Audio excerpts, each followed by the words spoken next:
तो वो तो समझ नहीं पाएंगे कथा में होता क्या है, उनको सुननी चाहिए कि नहीं? हाँ जी अन्ना जी।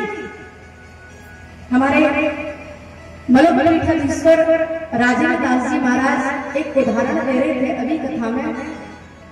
उन्होंने कहा कि हमारे वृंदावन के पास एक गांव है जिसका नाम है धौरेरा। धौरेरा गांव की घटना है, पहले राजा रहा करते थे, जब पहाड़ी बाबा थे ना तभी की घटना है, ज्यादा समय नहीं हुआ। तब महाराज जी वक्तव्य देते थे, जनता को सुनाते थे कि अच्छी राह पर चलना चाहिए, संतों का संग करना चाहिए। नित्य प्रति 1-2 घंटे महाराज जी प्रवचन देते थे, खूब चकाचक चलता था। और उधर धौरेरा गांव के जो राजा थे ना, उन्हें एक लगन लगी थी कि वो कथा में जरूर आते थे। वहां से राजा जैसे ही प्रिय सज्जनों वृंदावन आते, फिर शाम होते होते घर पहुंच जाते, तो रानी ने कथा नहीं सुनी। और जैसे ही कथा नहीं सुनी ना, तो रानी के मन में क्या आया कि अरे मेरे राजा है ना, वो संतों के पास जाते हैं, महात्माओं के पास जाते हैं, और वहां जाकर होगा क्या, उन्होंने तो अपनी गृहस्थी बसाई नहीं, और मेरे राजा को भी वो महात्मा बना देंगे। यही तो डरती है माता जी है। ज्यादा कहीं आना जाना हो तो लगता है कहीं हमारे स्वामी भी न हो जाए, हैं बाबा जी न बन जाए। वही हाल रानी का हुआ था। रानी ने सोचा, राजा सुबह होते होते नित्य प्रति कार्य करके और चले जाते हैं, और शाम को आते हैं, हे भगवान की ऐसा न हो ये भी कहीं संत न बन जाए, फिर हम लोगों का क्या होगा। प्यारे, अब रानी ने सोचा कि देखो प्रजा है, कौन पालन करेगा जब राजा ही महात्मा हो जाएंगे तो। अब रानी ने कहा कि कोई नहीं, दासी तू मेरी बात सुन ले। उस दासी को बुलाया और दासी से कहा, दासी तू मेरी बात को ध्यान से सुनना, और जो ये राजा है ना हमारे जो प्रभु जी हैं, वो नित्य प्रति वृंदावन जाते हैं, और मुझे ऐसा लगता है कहीं गृहस्थाश्रम को न छोड़ दें, कहीं विरक्ति न ले जाए। तो तू ऐसा कर दे, कोई प्रपंच ऐसा रच दे जिससे कि राजा का विश्वास संतों से हट जाए। किससे हट जाए? संतों से हट जाए। प्यारे, अब तो दासी ने मना कर दिया, रानी मैं इस कार्य को बिल्कुल नहीं कर सकती, और अच्छी बात है जहाँ सत्संग मिलता हो, विवेक की प्राप्ति होगी तो राज्य भी अच्छा चलेगा, लेकिन बिल्कुल भी यहाँ राजा माने नहीं, और रानी भी हट पकड़ गई। और रानी ने दासी से कहा कि तुझे मैं असरफी दूंगी और तू चले जा, बस इस कार्य को कर दे। प्यारे, यहाँ से दासी गई और जाकर पहुंच गई वृंदावन, और जहाँ महाराज श्री प्रवचन दे रहे थे, बीचों बीच सभा में आकर खड़ी हो गई, अपने पेट से कपड़ा बांध लिया, और जैसे कपड़ा बांधा आकर खड़ी हो गई, कहने लगी, अरे सुनते हो। अब संत भगवान देखने लगे प्रवचन करते करते कोई माता जी आई है, तो उन्होंने कहा हाँ देवी कहिए। तो कहने लगे कि अरे प्रवचन देते देते इतना समय हो गया, तुम्हें इसका भी पता है जो मेरे पेट में बच्चा पल रहा है तुम्हारा, ऐसा कह दिया।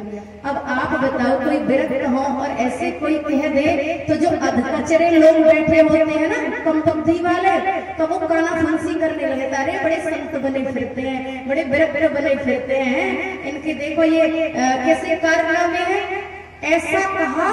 तो संत भगवान ने कहा कोई नहीं देवी आप बैठिए, जब कथा विराम लेगी मैं आपकी सारी समस्याओं को सुनूंगा, आप बैठ जाइए। वहीं पर वहां के महंत जो थे ना तब वो खड़े हो गए, उन्होंने कहा हे भगवान ऐसा कैसे हो सकता है, एक संत पर इतना बड़ा कलंक लगाए दे रही है, कोई स्त्री आई है और ऐसे शब्द बोले जा रही है। उस स्त्री से कहा कि तू यहाँ से खड़ी हो जा और इधर आ जा। जैसे उस दासी को पीछे बुलाया, इतना लंबा डंडा ले लिया, डंडी ले ली और 2-4 नीचे जमीन में मारी, और आंख बिठा के कहा सही सही बताना कि ये क्या मामला है, क्या तू सच बोलती है? तो उसने 1-2 बार तो कहा कि हाँ मैं सही कह रही हूँ। तब कहा तुझे जान से खत्म कर दूंगा अगर तुमने सही नहीं बोला तो सही बता कि ये सब तू कैसे कह सकती है। अब तो जहाँ मरने का डर होता है ना प्यारे, वहां सच निकल जाता है। उसने कहीं मेरी जान से मैं चली न जाऊं तो मैं सच ही बोल दूं। और उसने कहा नहीं महाराज जी, मुझे तो धोरेरा वाली रानी ने भेजा है कि उनके प्रभु जी बैठे हैं आगे कथा सुनने, कि इनका विश्वास संतों से उठ जाए। प्यारे, अब तो जैसे ही कहा वैसे ही महंत जी कहने लगे कि तू इस बात को स्वीकार कर, और बीच सभा में कहना कि मुझे रानी ने भेजा है, ये सब ऐसा नहीं है, मैं गलत बोल रही हूँ। क्योंकि जो मनुष्य बैठे हैं ना कम बुद्धि के, वो तो सोचेंगे महाराज जी को गलत बोलने लग जाएंगे, टीका टिप्पणी करने लग जाते हैं लोग। तो इसीलिए यहाँ जैसे ही कहा प्रिय सज्जनों, वैसे ही वो दासी सभा में आई और आकर कहने लगी, हे महात्मा जी मुझे क्षमा कर दीजिए, मैं तो नहीं कह रही थी, लेकिन मुझे तो धोरेरा से भेजा है रानी ने, यहाँ उनके प्रभु जी बैठे हैं और वो कह रही थी कि संतों से विश्वास हट जाए, ऐसा कोई प्रपंच कर दे। सही सही कह दिया। अब तो इतनी बात सुनी राजा ने, तो राजा खड़े हो गए, इसे जान से खत्म कर दो ना और रानी को खत्म कर दो ना। तो इसमें संत भगवान ने कहा, राजा इसमें ना तो रानी की गलती है ना उस दासी की गलती है, गलती है तो सिर्फ तेरी गलती है। अगर रानी इस कथा को सुनने आती, सत्संग सुनने आती, तो क्यों समझती कि हम तुम्हें भी महात्मा बना देंगे। यहाँ सिर्फ और सिर्फ विवेक की वृद्धि की जाती है, जिससे समझ में आता है कि अच्छा क्या है बुरा क्या है। हाँ जी या ना जी? यही तो होता है प्यारे, जब जीवन मिला है तो इसमें समझ होनी चाहिए कि हमें करना क्या है। आए थे हरि भजन को ओटन लगे कपास, क्या यही करने आए? नहीं ना। फिर तो वही शब्द याद आता है, कौन सा? जातन दियो ताहि बिसरायो, ऐसा नमन महाराज। जो घरों से नहीं निकलते कथा सुनने, क्या होता है?